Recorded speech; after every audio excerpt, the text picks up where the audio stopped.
It's the airplanes flying over. Well, whenever his thing gets fixed, I was just gonna say it's funny. The Vikings of that year were at the time the first 15-1 team to not make a Super Bowl. And on the Wikipedia page, it also says that they're ranked as one of the greatest teams to not make the Super Bowl. Oh yeah, Tough the scene record. indeed. That's just too bad. But you know what I mean? Like the way people talk about it, just like it's such a different perception Can when you you hear me actually look now? into it. Yeah. I don't know what happened. I don't know. But NFL is trying to shut me down. But I was just Paul doesn't want to hear this. fact check myself. Yeah, the Broncos were Let's the do it second again. highest scoring offense that year. All right, continue. Just continue. Act like nothing happened. Yeah, you just said I think the Broncos were the second highest scoring team. Yeah, the Broncos scored 501 points on the season, and the 98 Vikings scored 556. So it's not like Denver was, slouch out either. Obviously, they're 14-2. Yeah, 14 is a good record, but the Falcons were lucky. I don't know, just Yeah. one of the things like you read about just bothers me. But I think you're right when you say that the Vikings probably would have put up a better fight than the Falcons. I think that's probably an accurate statement, but I they don't couldn't know. beat the Falcons. Yeah, exactly. And I guess one more thing to talk about this game. It wasn't like the Vikings ever had like a huge lead either. I mean, the game was close for the most part throughout, and they couldn't put them away. Supposedly the greatest offense of all time, they couldn't put this team away. That wasn't supposed to be there apparently.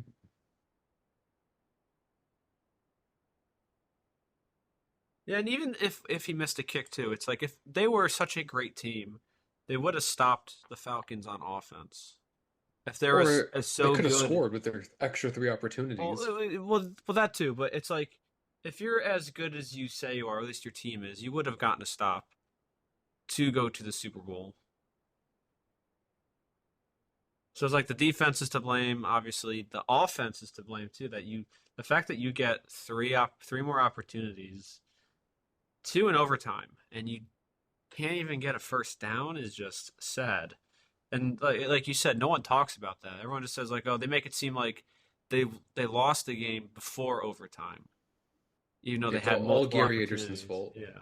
And I get it. He's an easy fall guy, but it's one of those things that it's hard to like actually dissect and like, okay, well, clearly it was a team failure when the defense gave up the touchdown. Like it's not the fun answer. Like it's the funny answer is blaming one guy and just saying, it's all his fault.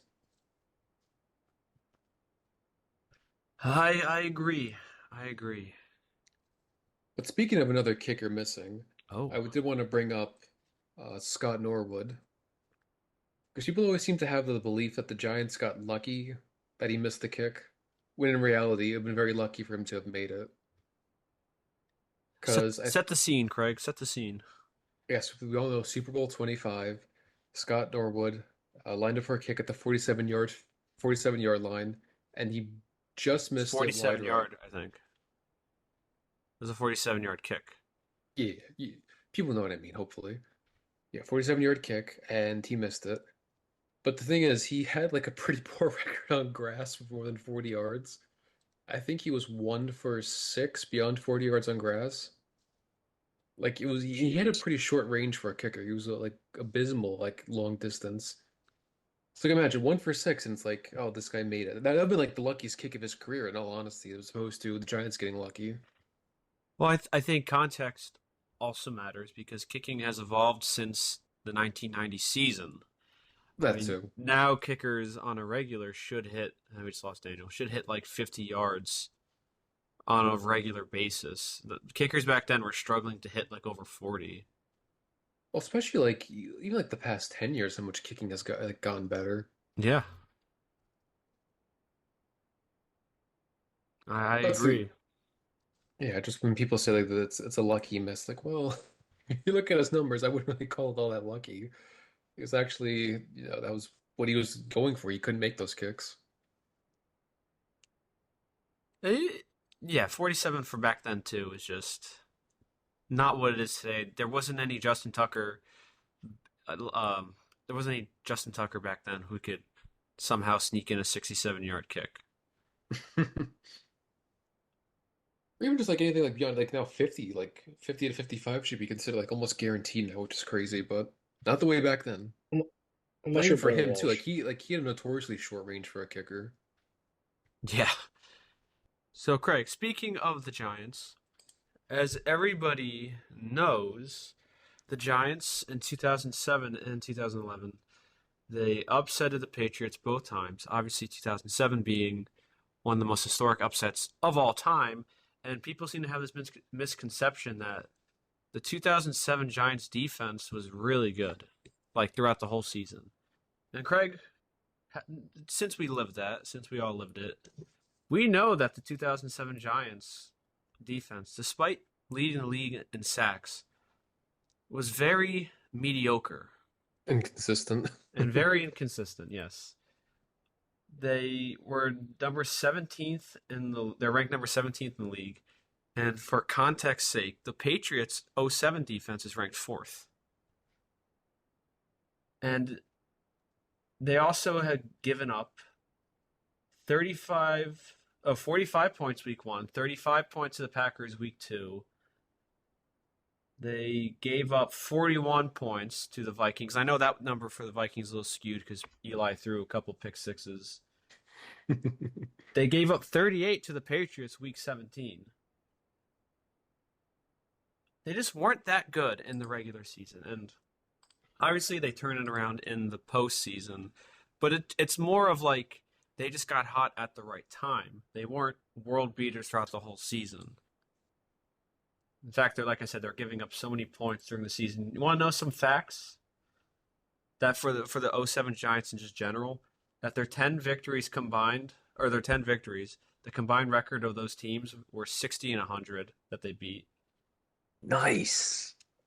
Of the New York Giants' 10 victories, 7 games were against teams below 500 for a record of 35 and 77.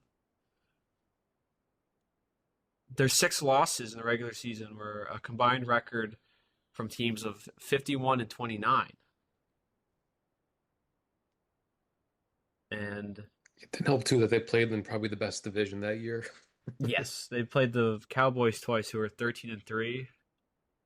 I don't remember what the Eagles were, but I'm sure they were The Eagles, good. I think, went 8. I think they went 8-8, and I know the Well, Redskins the made the Redskins, they made playoffs. the play. Yeah, they did. Because they played Seattle. Let's see.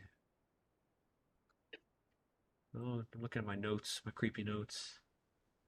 But yeah, just to paint you the picture, the '07 Giants, besides the postseason, were a very, very, very, very mediocre team. Even their offense, too, was actually kind of bad. Eli did not play well in the regular season at all.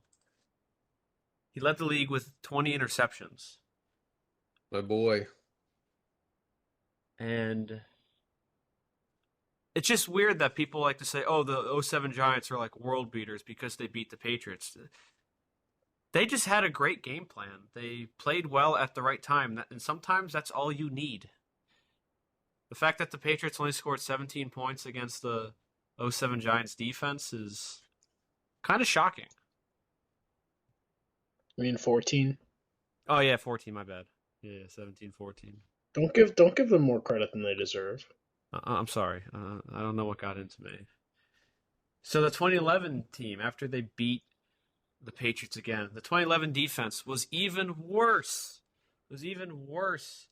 They were 25th ranked in defense. They're the only team in NFL history to win a Super Bowl while giving up more points. Or no, by allowing more points than scoring. Yeah, then they scored. 396 to 400. They gave up over 6,000 yards on defense. And I think people only remember the playoff run of that defense. That's why people don't realize that, yeah, they were 6-2, then they went on this 4-game losing streak. The defense was not playing well at all. And that just shows you, honestly, the power of coaching. Even though Craig didn't like the guy Perry Fuel, who was a clown. Oh, he was a clown. But somehow I guess they put it together for Yeah, and that Eli postseason also. run. Eli had his best season probably. Definitely up until that point. He had nearly 5,000 yards. He had the most ever fourth quarter touchdown passes. I think it was like 14. Yeah, because the Giants were always down because of their atrocious defense. Yeah, I know people like to say that the Patriots defense in 2011 was pretty bad, and on the terms of yards, like yards given up, they were bad, but they were much better in points allowed and points per game. They're like middle of the pack in terms of just points allowed and other stuff like that. They were in the top 10 for sacks Well, that was the whole like bend don't break year and of the the turnovers. Patriots. They were number 3 in turnovers, number tied for second for interceptions, and everything else they're kind of bad in. They're 15th in points allowed per game, but they were just really bad in just allowing yards. And that honestly doesn't mean too much if you just stop them in the red zone. Yards really doesn't mean much. Well, that's what like I think the Patriots their defense is ranked lower than like you said what people normally think, but like you said they weren't giving up many points, didn't really matter at that point. And the 2011 Giants, Craig, they were last in rush yards per game with 89. They were dead last by far. Yeah, it was a tough scene. And the fact that people try to discredit that from Eli, like, oh, his defense carried him to those 2 Super Bowls, he definitely deserves all recognition for the 2011 season because that Oh man yeah, carried that team, and just the fact that the Giants defense had a good game against the Patriots overshadows Eli's like carrying job is a shocking. it's funny too, like the game against the Seahawks, they should have won, but Victor Cruz Oh, he tried tripped one and tipped handing up the it. pass. And he got picked off and returned. Like it had more wins. Not to take away from he had a good year, but I know what you mean. Yeah, that was definitely probably his overall best year in the league. His Whenever fans thank him for it. Yes, whenever Brady wins a Super Bowl, it's all him. When Eli wins his 2 Super Bowls against the Patriots, it's all the defense. It's one or the other apparently. It's either all Tom or no Tom. All right. It's always Tom. You know how it works. Yeah, that's just the annoying part too. Like I imagine if the Patriots won those Super Bowls, and even if Tom played terrible, he still would have been given all the credit. So thank you, Eli, and the Giants for stopping this scumbag from winning 2 more Super Bowls. Especially the '07. Like everyone thanks him for that. Yeah, again, Eli played well in that playoff series too. They just played well at the right time, and that's what good coaching can do. Also just shows you like it's more about the team and like the team working. It's more like the sum of the parts than the actual players. Like, they were definitely more talented teams, but they weren't playing the best. Yeah, it's weird. The '07 defense is better than the 2011 defense, but the 2011 offense is way better than the 2007 defense or 2007 offense. It's like they flopped. Especially if you look at like it was just abysmal. Yeah, I mean, if anyone ever tries to say like, "Oh, Eli's defense won the 2011 series," like you're a clown. Like, if anyone watched that defense, it was pretty bad. Like I know I guess correct, they did put it together for the playoffs, but still, like to your point, like the regular season, they did not have it put together. Yeah, I mean, Eli also set the record for most passing yards in a postseason. I think he had like almost 1,200 yards, I believe. Doesn't he still have the record, or I think he does. I think Stafford or Mahomes is close to breaking it. I don't think they will because Eli played 4 games, kind of gives him an advantage. Yeah, he has 1,219 yards. Like someone like Mahomes, they're always gonna get like the 1 seed, or like they're not gonna play 4 full games. He also has the record for most completions and attempts in a postseason. Interesting. 65% completion percentage, 7.5 yards per attempt, 9 touchdowns to 1 lone pick, which wasn't his fault. It was against Green Bay. And he was sacked 11 times, 4 games. I wonder how Like, many of those came against San Francisco. yeah, probably like half.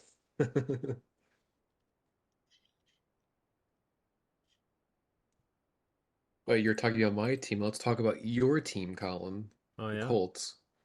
This is all about Robert Ursay. Oh yes, yes. because every time like people in NFL films or like people in the football community ever talk about Irsay and the Colts leaving Baltimore, they always make it seem like, oh, he was just this crazy guy who packed him in the night and left and didn't tell anybody for no reason. Like, if you ever like did 1 second of research, you would see like how not crazy Robert Irsay was, like how he was 100% in the right for leaving, and like Baltimore is an awful city. Like, and also they're hypocrites, but that's we'll get to that later. Of course, of course. So I guess to set the stage, this is before Robert Irsay even got the team. The previous owner, Carol Rosenblum, wanted to pack up and leave. He was fed up with the stadium.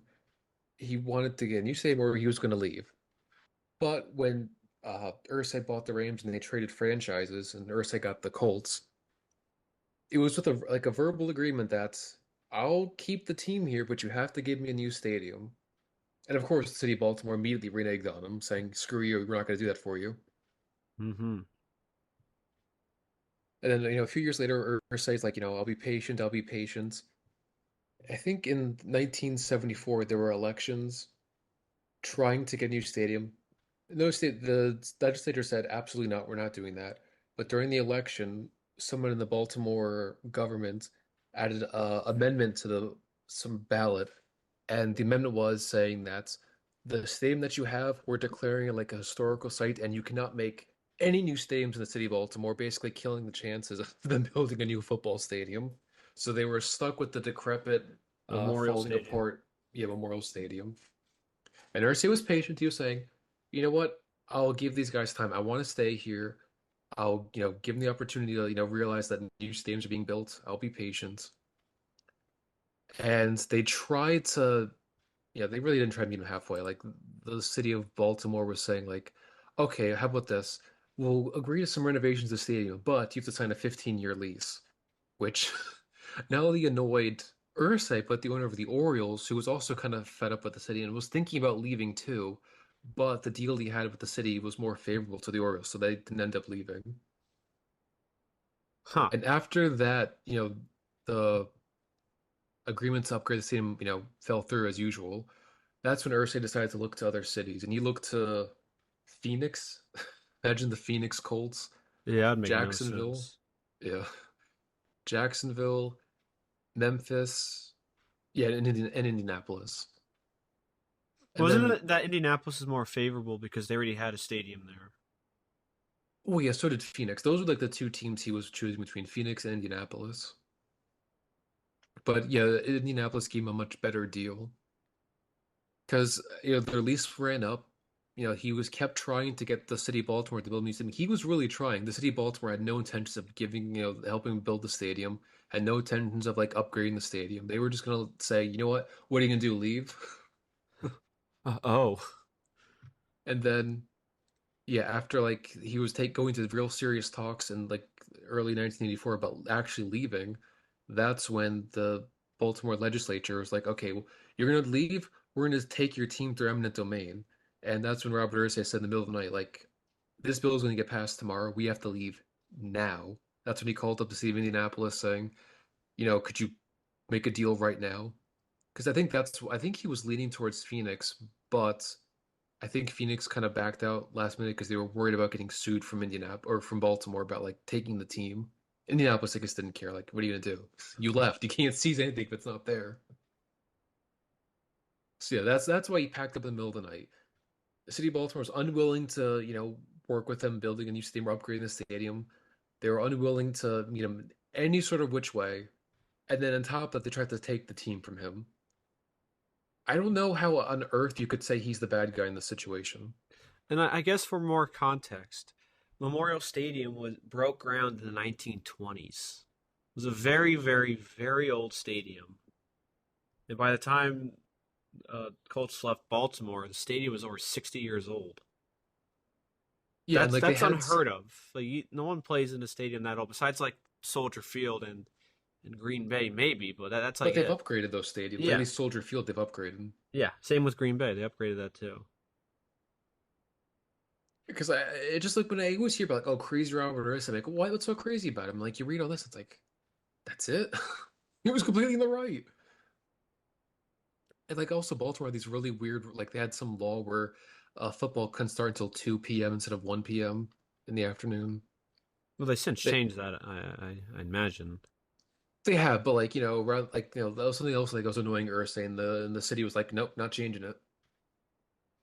Because it was an old team, like I said, both the 1920s, like parking was a nightmare. It was hard to get in and out of the stadium because built basically like in a neighborhood. All these things that like There's also a baseball stadium. yeah.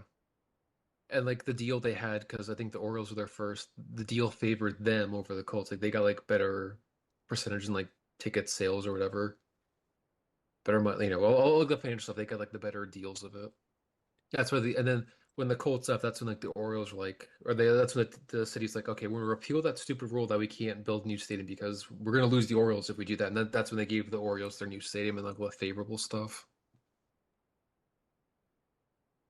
And it's funny too because the mayor of Baltimore is such a scumbag because he kind of, was helping block a lot of the stuff. His one of his aides gave the idea to seize the team. He Oh, gave it to really? the legislature. And when Robert Ursay died, he was basically saying, Robert Ursay, I don't know why he left. He was just crazy. Like in his like obituary, he was like bad mouthing him, saying he was crazy and he should have told me he was leaving. Why wasn't he talking to me? He broke our hearts, all that stuff. Like you people drove him out. What do you mean, you people? You know what I mean, you people. I don't know. Like the obituary was like gross. So like bad mouthing him, saying how he was like this horrible person. He was like screwing over people. It's like, oh my God, like the man just died. He can't.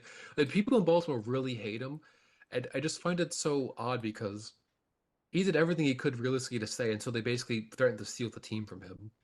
That's what pushed him over the edge.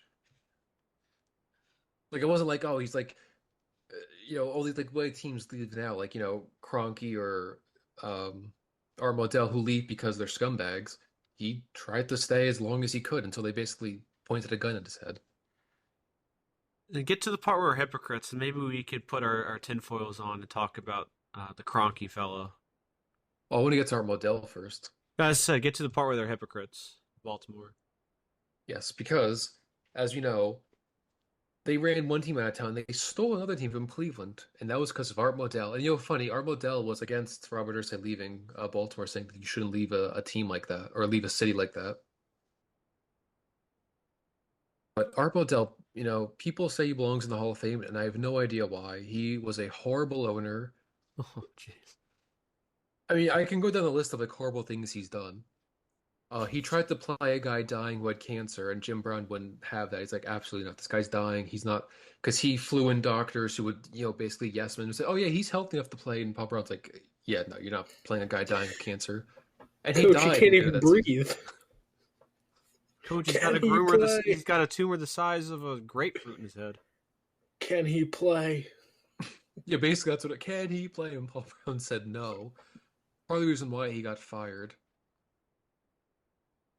He took the Browns. He took away the rivalry with the Giants and moved them to the AFC. Probably because he wanted to put an AFC Central with, assuming that they would have ran the division.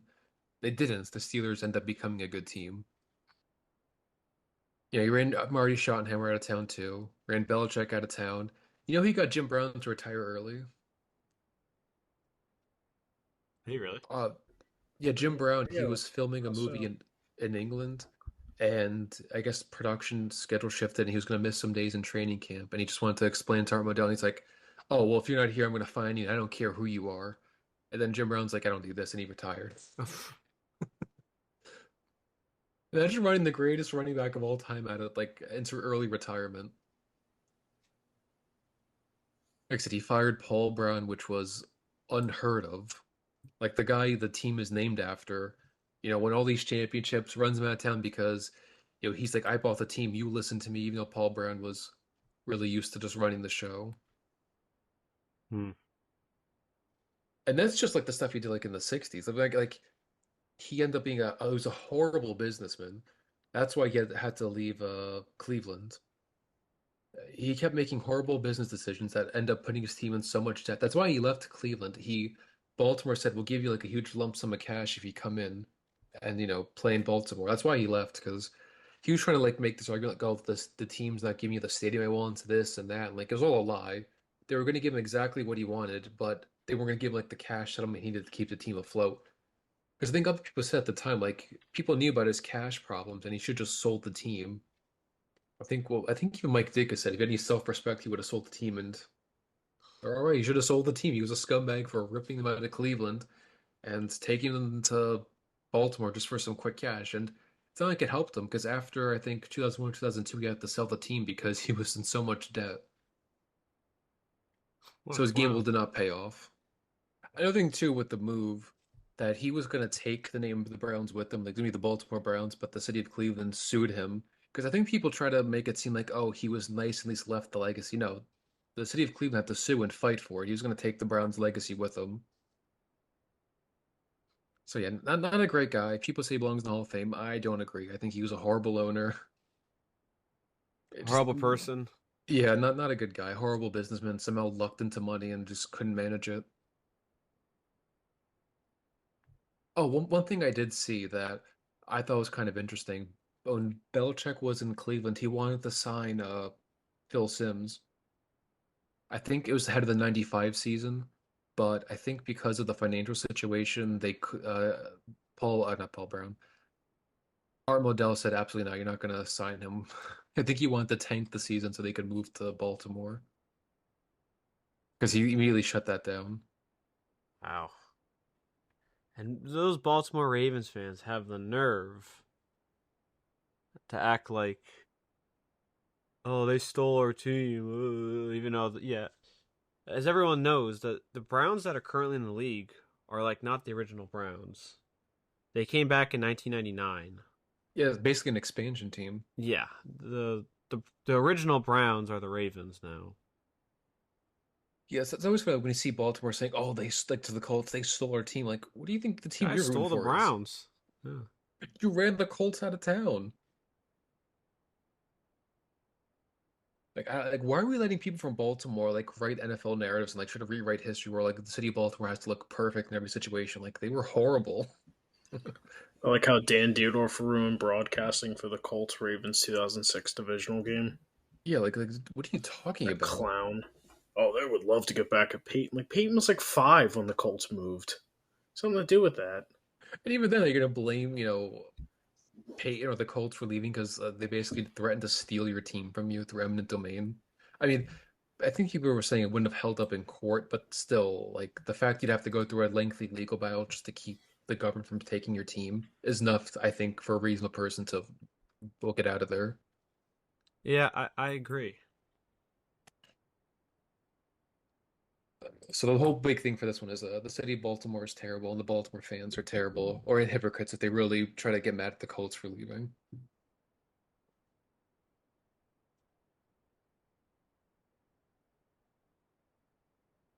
So let's talk about, I guess, real quick, terrible owners in the NFL.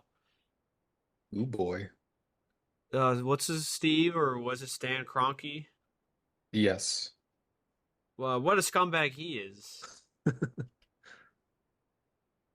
He pretty much picked up and left all the legal troubles like behind him. He let the NFL pretty much figure it out, and the NFL backed him too. Well, it was really because of Jerry Jones. Yeah, so I don't know if you guys are aware of this, but it was Jerry Jones' idea for the Chargers and the Rams to share a stadium.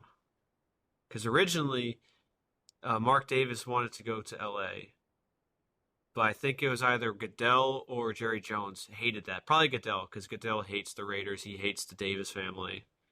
And then they shoved them to Las Vegas. And that was Jerry Jones' contribution was saying, like, we could put the Chargers and Rams and they could share a stadium. I mean, that's just like breaking the surface of it. Because I mean, I listen to Mike Florio every now and then, and he was saying the moment Stan Kroenke bought the team, like he had his sights set on LA, like he was going to move back no matter what. I just. Because You go. I don't know if you know this, but I think in first 2012 or 2013, when he was going on about like the stadium issues, he bought a ton of land in Inglewood, California, and he said under the guise of like, oh, it's real estate. I'm not planning on developing like a super Walmart or something. But that space ended up being used to like start building like the I think facilities for football. Like he was clearly lying the entire time. Like he was leading on the people at the stadium saying, "Oh, we promise you upgrade this, blah blah blah," because the lease said the stadium had to be in the top 8% or top 25% of league amenities, like I don't know, lights, revenue boxes, whatever they agreed on. Like that was the lease, and I think the previous owner waived that stuff and said, "Yeah, just give me like cash now and we'll be okay." And then when he was owner, he's like, "Oh, this is terrible." Like he was like basically saying like making up stuff to like delay it and like seemed like he was so fed up with the horrible scene that he just had to get out of there. Basically like lying the entire time. Because that's why they end up getting sued by the city of St. Louis, and St. Louis made tons of money because they basically led them on, broke tons of agreements, like leaving the stadium and like leaving their lease, and like also breaking the NFL's rules for relocation. They basically just picked up and left, like we Well, not said. only did they break the rules, Craig, the NFL openly championed it too. Oh yeah, They well, Jerry wanted Jones. they wanted an NFL team in LA so then they could build their fancy studio, which is right outside whatever LA Stadium's name is, whatever that is called. Like the YouTube Theater Stadium, I don't know what it's called. Their It's not stadiums, SoFi, yeah, SoFi, whatever, I forgot what it's called.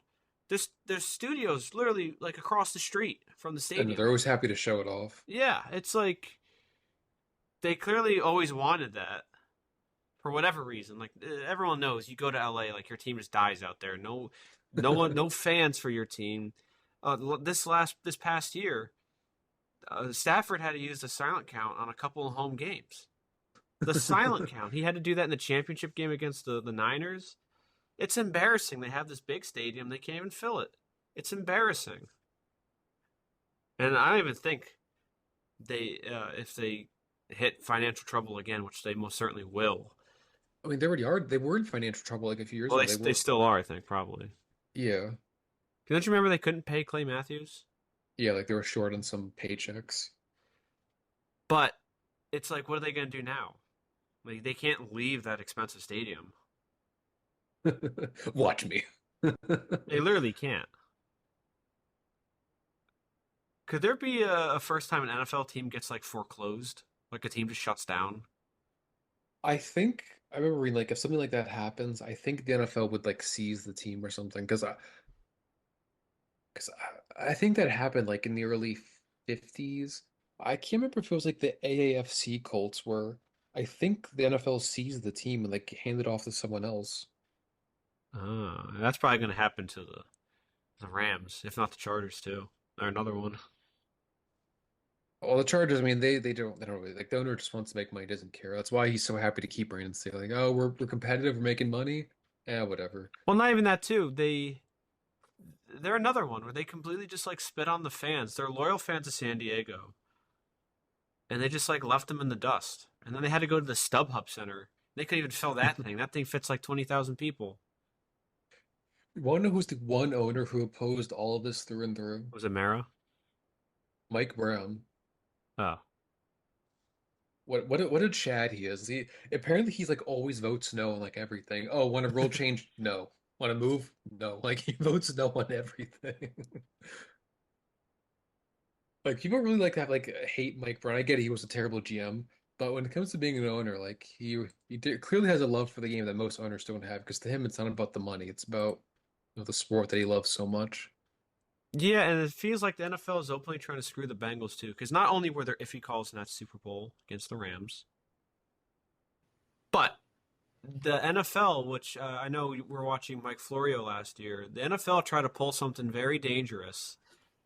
With they already had rules set like for contingency plans in case a game is canceled. Mike Florio explained this all, and the NFL just openly and blatantly disregarded those rules and tried to do their own thing. And that is very dangerous that Roger Goodell can do that and get away with it. Yeah, that's why like I think if you're like a Bills fan, you should be happy the Bengals won because they basically saved the NFL from turning more into college football. But instead of having home field advantage, they just move you to some big stadium. Like, oh, well, let's go have every game like in a dome now, So no elements. let's have every game either in Atlanta or Louisiana. Yeah, or or maybe SoFi Stadium, like some or Cowboys, whatever. Like where all the college games are hosted, like all these, the southern stadiums that are domed. Because I think the rule was that if a game is canceled, they act like the game never happened. They just go by win percentage. So by default, the Bengals should have locked up that division that night, or whenever the game was canceled, because they had a better win percentage than the Ravens. But the NFL tried to pull some nonsense and say that, okay, whoever wins this game, if the Ravens win Week 18 against the Bengals, they have to flip a coin to decide who wins the division and who will host the playoff game next week. Like, Which is kind of crazy. what is this nonsense? Yeah, I Like do think I have there to are get back at rules Mike in Brown. place. There are rules. You just can't tiptoe around them when you feel like it, and abide by them when you want to. That's why Goodell is just the worst. He is terrible. Also, he was like championing that new rule change where you can flex Thursday games now. That is so messed up. Like no one wants to find a Mike Thursday Brown night. voted no. Yeah, no one wants to. I know the Mara did too. Well, because like people like hate Mike Brown as a GM, and I guess he wasn't the best, but as an owner, he is because he was so against like them leaving St. Louis. He goes, why are we leaving the city that supported us so much? Don't we owe it to them to be supportive of them as they've supported us? And that's a fair point. That's coming from somebody who's not like a cutthroat businessman, but somebody who, is Well, like an even actual for human the, being. the stupid Thursday games, like no NFL player wants to play on that. They hate Thursdays. They hate it so much, and now they can flex it and Monday night too. Hey, Bef- everyone's favorite AstroTurf podcast, The New Heights. Jason Kelsey likes Thursday games. I'm pretty sure oh that's not an yeah, AstroTurfed opinion. yeah, whatever. But it's just like for the fans, it's just completely disregarding the people who go to your stadium. And I hope that if they flex games, I hope that gets empty in the stadium. It's embarrassing. Because that's just so messed up for the fans who already have to make plans to attend your game. And that's just not the local people, too. It's all out of state fans. Like, if there's a Thursday game for a Rams game that got flexed, I forget it. No one's going to be in that stadium.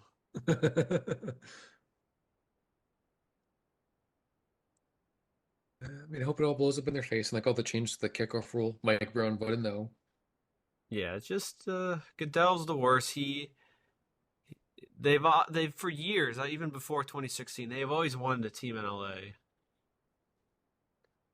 Just like for what? For what? Like, there's a reason why teams leave LA as soon as they're there. You think it's a coincidence it happens so many times? Like, no one shows up when your team starts playing bad. Well, that's the thing too. Like, because they for like you said, for years they were trying to get teams. I think they threatened the Seahawks, the Vikings to move there. Like, they were always like threatening teams. Like, oh well, we could. And also, I think it was better when the team wasn't there because like teams were threatening to leave. Like, I think the Vikings were saying, "Oh, we can move to LA." I think the NFL was for it, but it was usually like a bargaining chip to like threaten your local government to give you a new stadium. Uh, Now that that's gone, like, who are they going to threaten or to move to San Diego or St. Louis, the city that everyone seems to leave? yeah, I mean, give it maybe 10, 15 years, and the Rams might even leave. Assuming they can still pay the bills in 10, 15 years. Yeah, assuming the NFL doesn't seize them. I don't know. Also, Yeah, you go. there's one more thing to them leaving St. Louis suspiciously. I think with the COO Thomas Dimitrov, if I'm getting the name right, some high-level executive or Dimov, whatever. He was caught saying like I think one of the years 2013, 2014 they had a bad year. And he was like, "Yeah, it's pretty good that we had a bad year to help get us out of St. Louis." Oof. Not full quote, but like that's basically what he said. Like no intentions of staying. Yeah, it's just terrible. I hate it so much. I hate Goodell. He is just terrible. He's a terrible commissioner. He clearly has other interests that are not in league favor. Like I know we're kind of just like ranting at this point, but them trying to do the international series and trying to get a team over in London makes zero sense for anybody. And I know that's I also partly because of the Jaguars guy, Khan.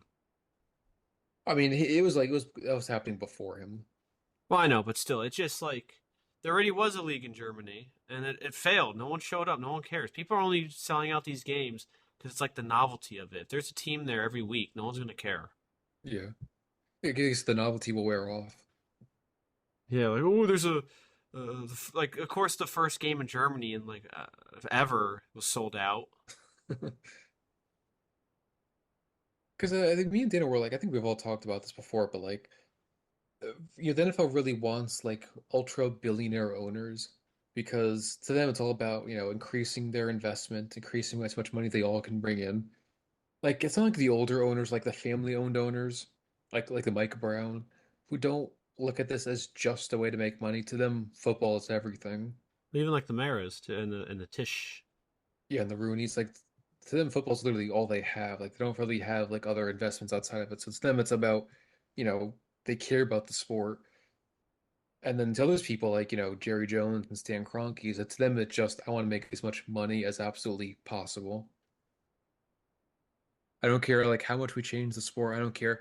I don't care at what cost we're gonna make more money. It's like this, at what cost? You're gonna lose fan. I mean, you could say you're gonna lose fans, but like I know they're trying to go overseas now because London, oh, that's a huge market. You got tons of people living there, a whole country you could dedicate the stadium to or the team to. It would just make no sense.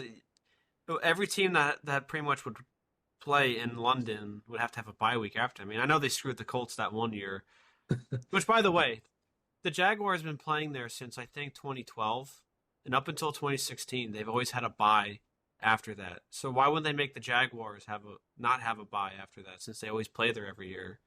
Why do you make the Colts not have a bye? What sense does that make? Makes no sense.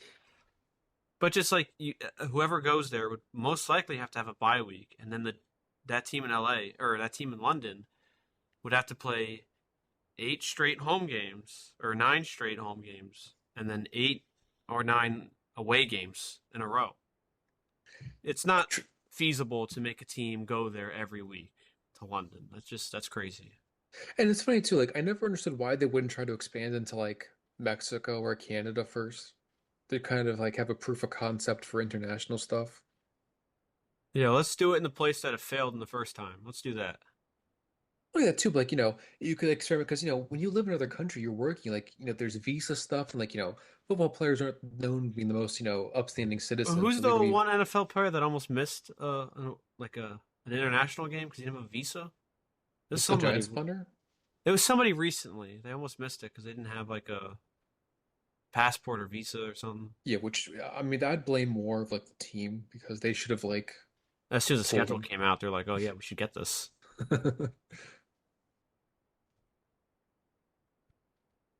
Yeah, but, like I feel like if you were to start, you'd go into Canada first because they already have the CFL. I mean, maybe Canadians would say like, sorry, we like our Canadian Football League, but still, like that'd be a country I'd start first, or again Mexico. They play games there. I think it makes sense to start there. Yeah, you would think the NFL doesn't make any sense. But they're looking at solely at dollar bills. Canada has like a hilariously small population. I think England, I'm pretty sure it's like double their population. It probably is, honestly. London's an old historical city. They have tons of people living there. Bottom line, Craig, is that there's a lot of shady stuff going on with the NFL and LA. There's a lot of Yeah, shady the stuff going on with Roger Goodell and him usurping rules set in place already. Just not a fan of the guy. I'm just gonna say that. yeah, I'm not either. I mean, at least he got punished, sort of. I mean, I say sort of because they did get lose the lawsuit in St. Louis, but Stan Kroenke, being like the gremlin that he is, ended up putting like most of the lawsuit onto the rest of the league. Everyone has to pay their fair Yeah, share that's for. that's terrible. How could any of the other owners just like put up with that? Yeah, there's like no pushback too, because people like Jerry Jones like, oh yeah, you got to do it. This is the sacrifice we all made. Yeah, he's a ghoul. He just has to go. Got you doing smooth skin. I know we went on this huge tangent, but anyone else have any other myths? Yes, no, maybe so. Yeah, a lot has to do with moving because a lot of like shady stuff goes on that people don't want to talk about. Yeah, I mean, there's just a lot of shady stuff that the league does. Like, Probably like with moving in general too, because I wish the Bengals won the Super Bowl last year. That would have been a huge middle finger to the NFL. Because I know they were making fun of them after they beat the Ravens Week 18. They're like, "Oh yeah, coin toss that." and they beat the Bills too, so they couldn't Yeah, have their dream matchup AFC Championship game. yeah. Because wasn't the scenario was that if the Bills made it, it would have to be at a neutral site, right? Was that what it was? It Yep. would have been in Atlanta, right? Yeah, yeah. Because the NFL really wants to be college because they've outright complained like we hate the fact like a team like Cincinnati hosts playoff games because they're such a small market.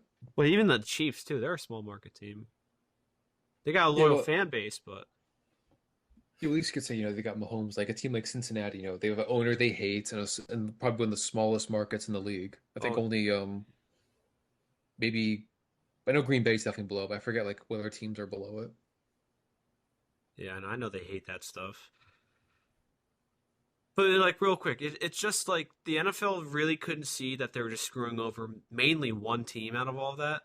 They definitely knew. I don't for a second doubt that they didn't know what they were doing. Well, even like the public mind, like the people looking at this, they're like, wow, they're just outright screwing them over. Well, because this is how they plan stuff like this. Well, if you bring something up, well, you look bad because poor Bills, they had a guy almost died in the field. You can't go against them. You can't say anything bad about, the Bills. They had a guy who died. Let them do whatever they want. Well, the NFL secretly, rubbing their hands greedily, like, yes, yes. Don't look at the man behind the curtain. Good, good.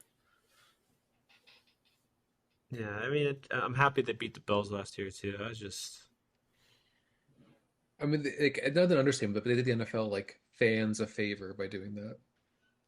no, it is true because then they would take away all the small market teams' home field advantage in the playoffs.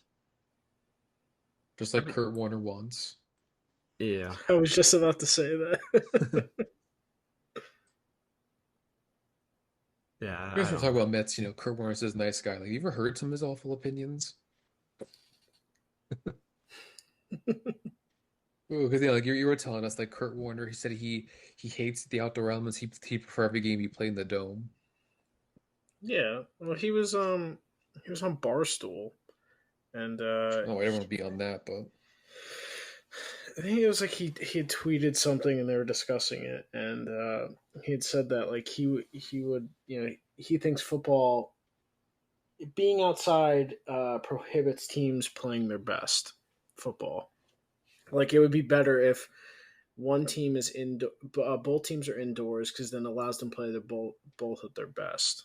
Which I think that's stupid. If you're a real fan of the game, you kind of like the randomness and like what the elements can bring. Like and also too, it's like how many games are that severely affected by weather a year? I think that's part of it. Like because football, it's always been played outdoors. I mean, domes are really more of a newer thing. I know. Like, what was the first dome team? Like the Astrodome? Saints. Well, no, it wasn't the Astrodome built first because the Saints used to play outdoors. Hmm. Point is, like, it's more of a newerish thing, and then I don't know. I think it's so like gross. Like football is meant to be played outside. Well, I think Well, it's that's always that. just it's a dumb comment to say like, oh well, it evens the playing field. But just like if those teams are really good, they'll always bring their A game every game, no matter what.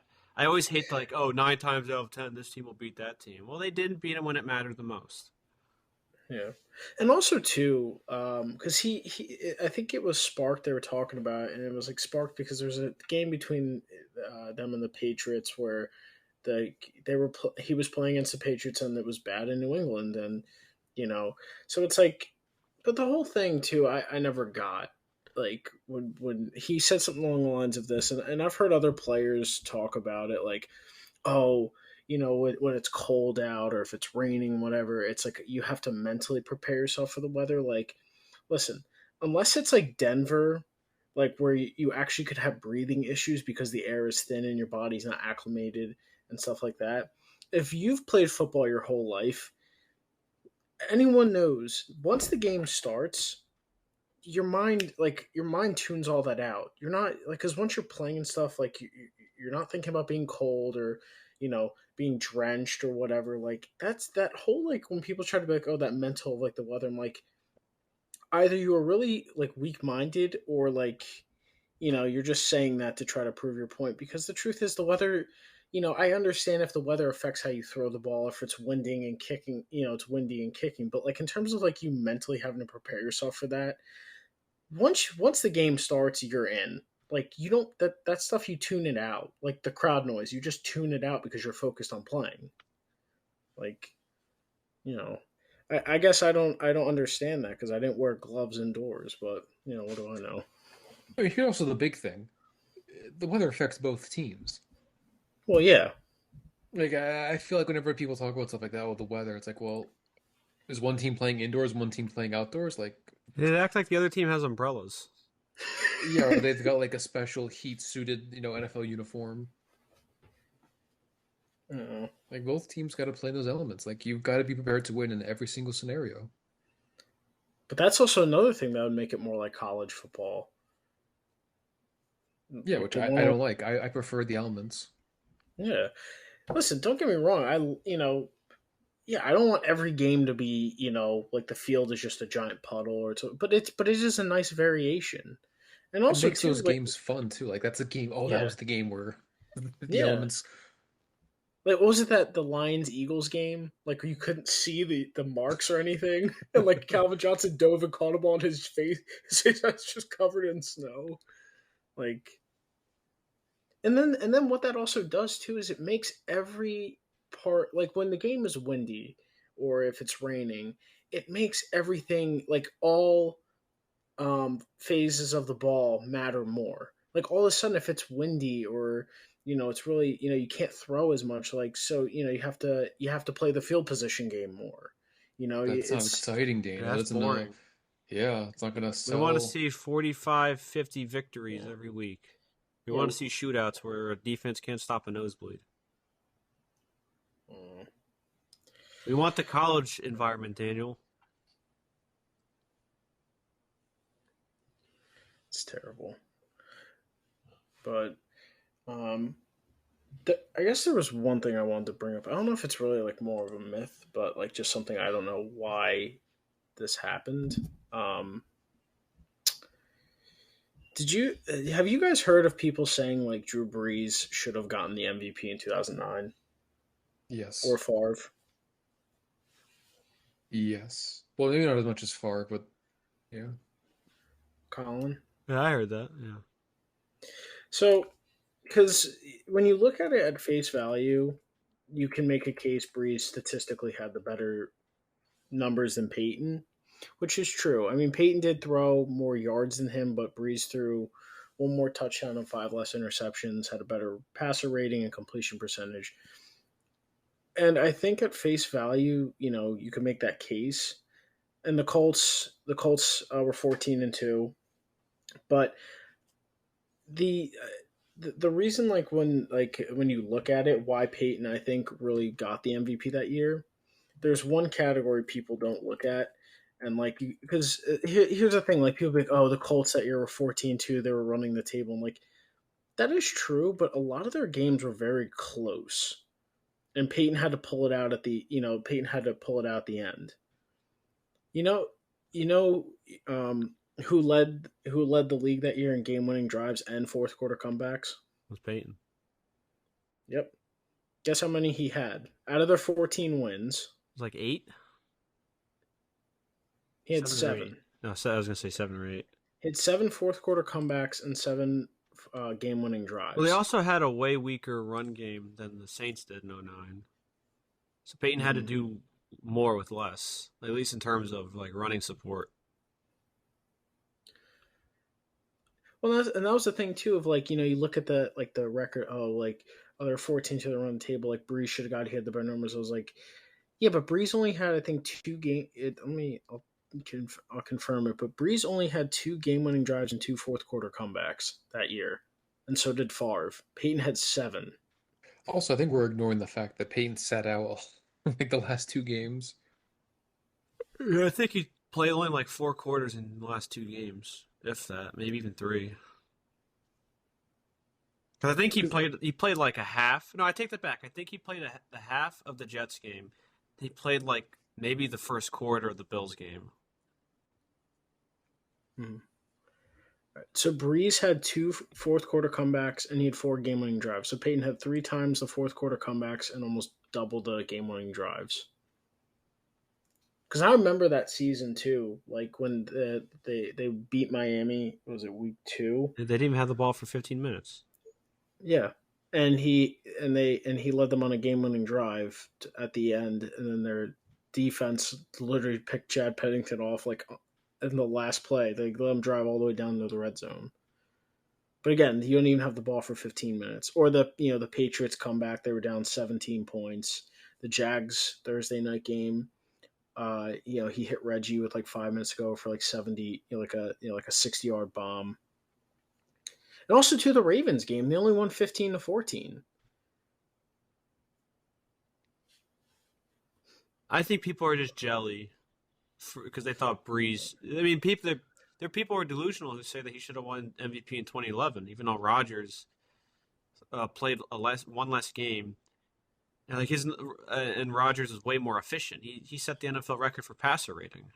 Guy threw like over 45 touchdowns and 5 picks. Breeze threw, I think, like 47 touchdowns and 15 interceptions. Like Rodgers was just insane that year. Also, that was also the year that they ran up the score against the Colts because Sean Payton is Oh yeah, an awful person. that too. I wonder because I haven't gone to the Saints sketch, but the Saints do like to run up the score on people, as we've seen. Yeah, that was just Sean Payton being a dirtbag. Oh yeah, yeah. But the point is that's the thing too. Payton's teams never really run up the score. And let's not forget, the Saints had a bounty scandal going on. That is also true.